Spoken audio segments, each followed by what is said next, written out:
पुणी चर्चा रे केंद्रमंत्री विश्वेश्वर टुडू केतेबेले अधिकारी को माड़ मारी तो आउ केतेबेले कर्मी को गाली गुलज करी चर्चा को आसीचंती केंद्रमंत्री एबे पुणी निज संसदीय क्षेत्र में भोटर को दुर्व्यवहार करी चर्चा रे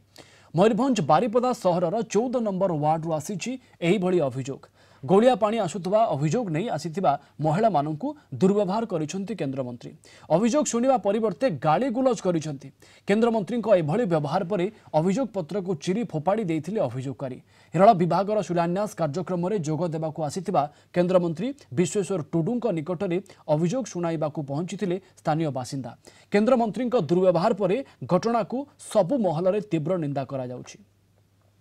14 नंबर वार्ड किछि महिला पानीय जल समस्या नहीं तांकर दृष्टि आकर्षण करथिले एवं केंद्र मंत्री जनप्रतिनिधि हिसाब से सेटाकू से गुरुत्व देकी समाधान करवा उचित किंतु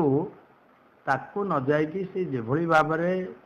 माँ मान को भौणी मान को जेभली भाबरे असम्मान जो भाषा प्रयोग करछंती वास्तविक लज्जा लगुच एटी काउंसिलर करूछु कि सब म्युनिसिपालिटी चेयरमैन करूछु कि सब खाली फलक लगेबे लोकन को पानी दे पारिबेनी लोक आमको पचारे लज्जा लगिवा कथा प्रकृत काम कर जदि लोक प्रिय भाजन हम